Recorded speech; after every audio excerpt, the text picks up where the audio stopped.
काय रे, पुन्हा त्याच गोष्टीचा विचार? जी गोष्ट घडली ती घडून गेली.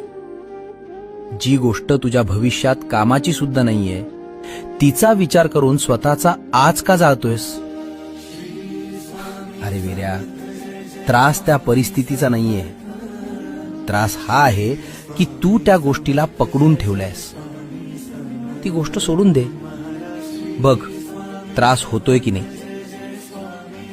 तुला देवाने हे मन दिलंय, तो एक राजवाडा आहे. आणि तू काय करतोयस? जगाचा कचरा आणि लोकांचे फालतू शब्द त्या राजवाड्यात भरून ठेवतोयस. इतकी किंमत शून्य केली स्वतःची. तुझ्या आयुष्याची दोरी माझ्या हातात आहे. आणि माझ्या लेकराने अशा क्षुल्लक गोष्टींसाठी रडावं हे मला मान्य नाही. आज, आत्ताच, या क्षणाला तो विषय मनातून काढून टाक. फेकून देते ओझ. हलकं वाटतंय ना आता? असंच राहा. जग काय म्हणतंय, काय झालं, कोणी काय केलं, सोडून दे. भिवू नकोस. मी तुझ्या पाठीशी आहे.